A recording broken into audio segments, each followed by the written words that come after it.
All right, class, in this part of the lecture, we are going to look at Reconstruction. All right. So Kennedy's assassination, not Kennedy, sorry, Lincoln's assassination, um, really complicated rebuilding the South because now, Lincoln, he wasn't alive. Some of these acts and deals that he had put into place now were it was going to be easier for the political parties to argue with each other. And then Reconstruction was going to be difficult because it was going to be it's going to be the first time really that the United States had to make decisions as a federal government and then, try to allocate what each of these states need to do, right? And then last, I would say probably the biggest problem or biggest encumberment of Reconstruction was all the damage that had been done in the South. If you guys remember, we talked about Sherman and how when Sherman and his men came through, they pretty much just burned down everything, right? Especially Atlanta. That was the major place that they burned down and really demoralized the Confederates at. And so, and they ripped up all of the railroad tracks. So once the war was over and the South had been brought back into the Union, and we were now indeed the United States, we see congressional reconstruction beginning in 1865. And, they were very earnest about that. And so, the Republican majority resolved to challenge Johnson with new reconstruction policies. Because, like I said, they really weren't too hip on Lincoln's ideas. And then, Lincoln then assassinated. And oh yeah, so then there's a new president that is in there, and of course that adds complications too. And so we see this schism between President Johnson and the Congress, and Andrew Johnson really had a lot of contempt for congressional initiatives. And so what Congress did is they sent the 14th Amendment to the states, and that was key there. That solidified the federal powers to prevent states' violation of civil rights, and that had a lot to do with the end of slavery too. So the 14th Amendment actually gave all people, except for women, they pretty much that they had to be treated decently and all that good stuff. And so Andrew Johnson was very obstinate, and he kind of disgraced the Democrats. He disgraced the Democrats with pivotal factors that was, the sweeping radical Republican victory in the 1866 election. And then let's see where we're at here. All right, so we're talking about Johnson, right? And then what we see in the Reconstruction Acts of 1867, this is when the Republican Congress, it was a majority, and that was a true revelation because, excuse me, like I said, this is really the first time the United States and the Congress and the political parties, I would say this is indeed the most important issue that they had to deal with thus far since, forming the Constitution there. And so when it comes down to it, Johnson did everything he could to stop congressional reconstruction from happening. And of course, that, kind of a lot of people off. He fired the secretary because of that. The House voted to impeach Johnson, and Andrew Johnson was hailed removal by one vote, but politically he was left impotent, and the creation of Reconstruction proceeded. And then we see in 1870, the 15th Amendment is ratified, and so the Constitution became colorblind for the first time in history. So there, indeed, it was, all all men, at least, right?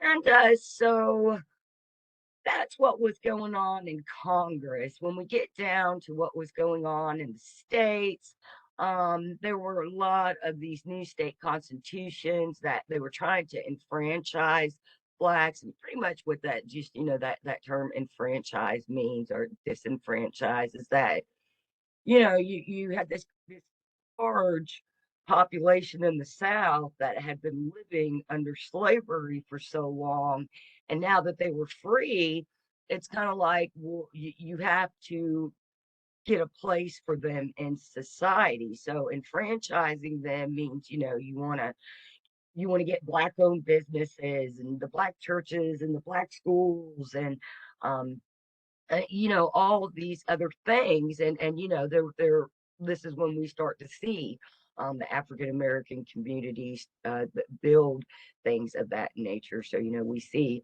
all black schools, and we see the all black colleges that get created during this time. Colleges like Moorhead. I'm trying to another Emory, maybe Embry. I can't remember the name of it, but so there were just radical things going on, not only in Congress but on the ground and with the people there. So we see black codes being passed in the southern states, and it was really kind of a quasi slavery system.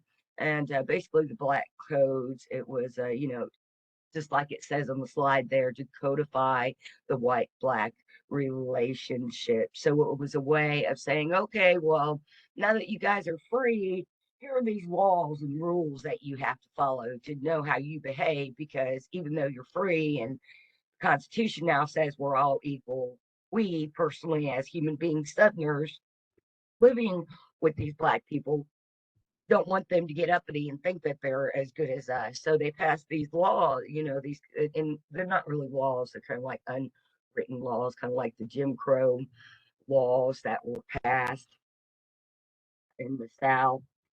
Pretty much people were allowed to just run around and murder African American people, and nobody cared. And so it was just a way of redefining the relationships between the two groups. And it was, like I said, it was a way to keep to still keep black people suppressed. And of course that's a lot of Northern Americans very upset.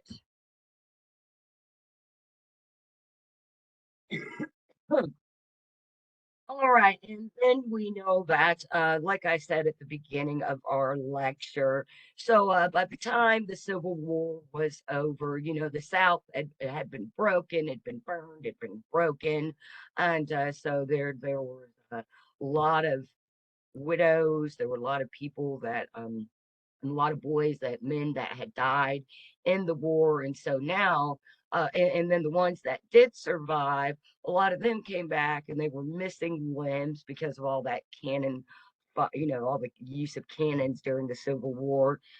And so, life had definitely changed for everybody, and everybody was learning how to readjust. And so, one of the things that plantation owners would do is they would act, it was this thing called sharecropping, tenant farming. And I'm not sure if we've talked about this before, but basically, with tenant farming, it's it's a form of slavery. It is, but you have a little more free will. The way that they get you with tenant farming is that they hit you in your pocketbook, and so they keep you forever in debt to them. And so that then keeps you having any social mobility. And that's very common tactic that was used in Latin America. It was used in the Caribbeans and Hawaii. It was used in the continent of Africa. And it was like, that's what coloners did when they went to these places. And so, if they didn't just flat out have the people there as slaves, they would, do this tenant type farming. And so what it would be is, so you go, you work, say, you help, you pick all the tobacco, and come harvest season, when the plant, when you go and you take all that product and you get money for it, um, and then, the plantation owner, the head, then will divvy out all the wages to each of his workers. And still, pretty much how they do it now. Now, the difference, because they don't do this anymore, but what those plantation owners would do is they would set up these general stores on their property, and in many incidents, the people who were working weren't even allowed to grow their own food, so they couldn't even have a personal garden. They were pretty much in debt to the plantation owner in that store. So everything they needed, they could go to the store and buy on credit. And so then harvest season, when it was time to go out the way, right there, Ralph, you earned such and such amount of dollars from this harvest. Good job. But oh, sorry, Ralph, look here. You actually owe me because your debt to the store is more than what you made. So you get $0. And now you have to work to pay off this other $20. That would have been a lot of money back in those times. Now you have to pay this other $20 off, and you know and so then you work the next year come harvest time, and oh, lo and behold, you now don't owe $20, you owe $40. And that they did that a lot on the continent of Africa, especially Cadbury chocolate, the things that they did to people to there is pretty heinous. There's a great, I think it's why can't the people feed themselves? It's this anthropology article about it. It's pretty cool. All right, and as the former slaves were getting their freedom, we see the Freedmen's Bureau is established, and pretty much, I would say, like the beginning of the NAACP. These were the group that stood up, advocated for the Black community, and we're trying to make life better. And then, if you know anything about the Civil War, or watch comedies, there's always that joke about 40 acres and a mule. So that was indeed true. All slaves were promised 40 acres and a mule. Now that did not always happen, and one of the reasons is because of that tenant farming system that we just talked about, and then in other aspects, it just wasn't really feasible. And then in some states, they just didn't care. They just didn't do it. I mean, they didn't do it, right? And but a lot of the big plantations in the South actually were seized at this time, and some of them were like we see there, said they were given back to those ex-Confederates. And like I said, because of the Freedmen's Bureau, because of the passing of the 14th and 15th Amendment, we start to really see the former slave community establish themselves now as a free community. So we see a lot of churches popping up in the South, and once again, education became a big thing. So we see those colleges being established. And here in this picture, we see a all Black school in the from the 1860s, 1870s. And honestly, guys, when you look around, this looks no different than the white schools, or that you see during this time period. But I thought that was a really cool picture there, and thought I'd share it with you. Right, and so we get is when, the Republicans, they were determined to take control. They refused to recognize new state governments. They wanted stronger federal controls to help protect Black people in the South, and just, Black, but especially Black people in the South, but just Black people in general, of course. And then, like we said, a conflict there between Andrew Jackson and the Congress. And so we see that up into the election of 1866, like we already said, this is when Johnson won and really upset the Democrats there. And then, that's when we start, really seeing Congress get serious about instituting these laws and these acts on how they were going to go about rebuilding the South. And then by the election of 1868, we had as Grant winning, and so Johnson lost. And the Grant administration, we say, is usually branded as a failure, and a lot of that just had was due to widespread corruption among advisors and his subordinates. So,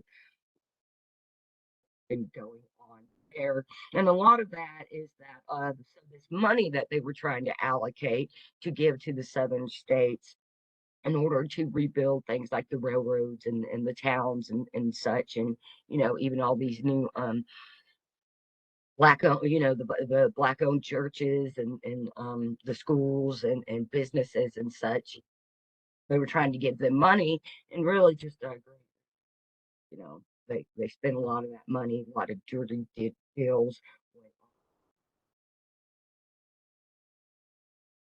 But in reality, so that was really going, so that was going on. But, once again, when we get boots on the ground, we do see that several government agencies were really making progress in establishing a more professional and qualified civic service, which is, like your civic duty, your civic service is your responsibility to the people and to society. And then Grant's administration was also successful in foreign policy issues, ameliorating tensions with Great Britain through the Treaty of Washington was one of the main successes there.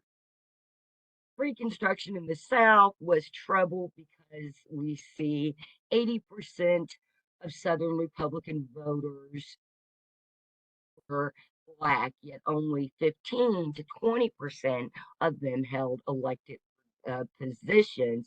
And remember, because of those Black codes, a lot of areas would not allow Black people to become elected leaders and such. So, that's why religion and the churches really became these focal points for the Black community in the South.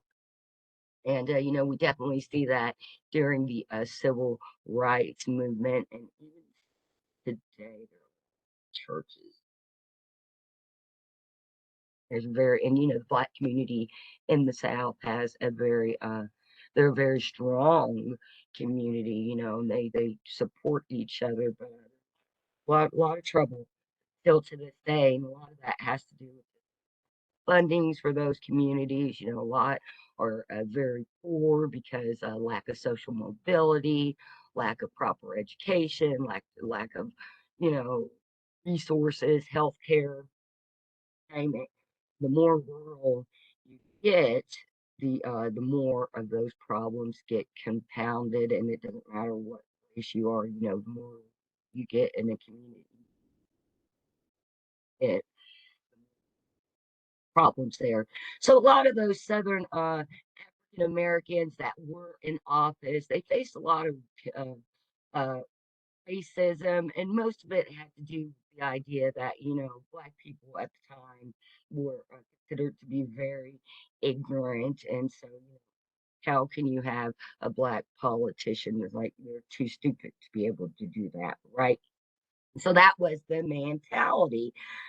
And the South during Reconstruction, once again, there's all this.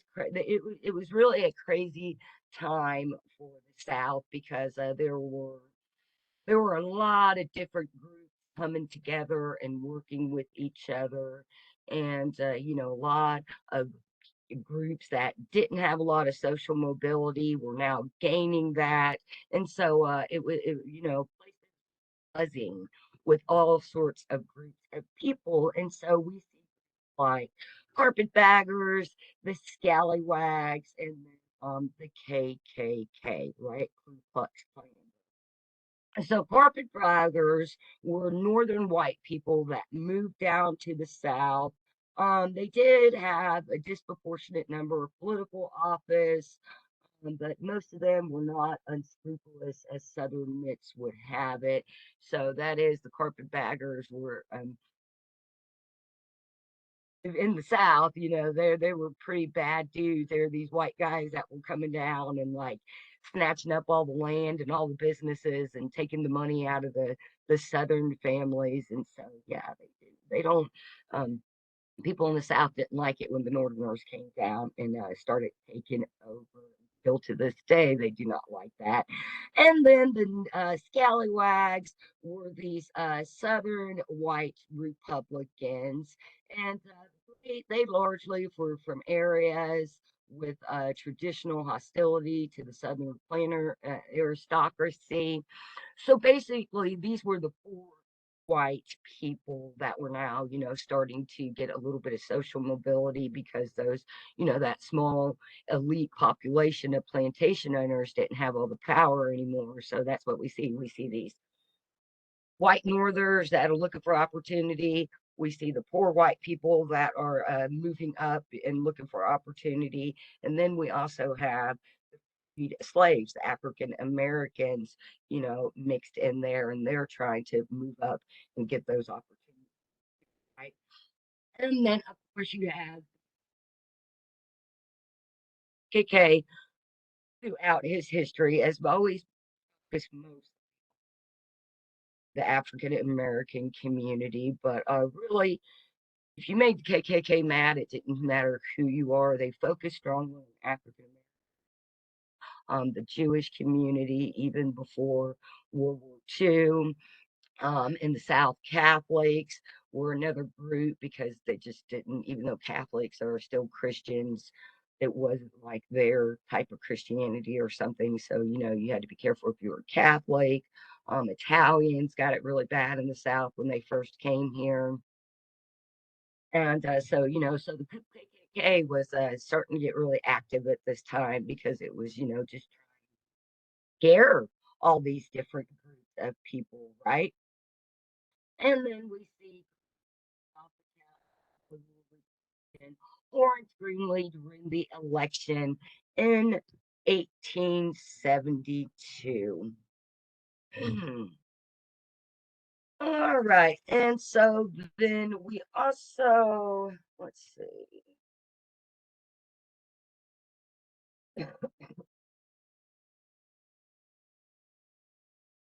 Oh, okay. We're right in here. All right, guys, just a few more points to get through, and then we will wrap this lecture up. So by 1873, there is what is called the Panic of 1873. And this is where we see the economy is plunged into a 5-year recession. So, of course, devastating for the southern states that are already trying to move, to rebuild themselves. So a lot of economic anguish and growing weirdness with the endless turmoil of southern politics turned northern voters against the Republican Party and prompted the retreat from Reconstruction. So pretty much they were like, we're out, we're done, right? And so the Democrats, they used of tactics on white Republicans. They intimidated black voters, and they actually threw the Mississippi election of 1875 into Democratic hands.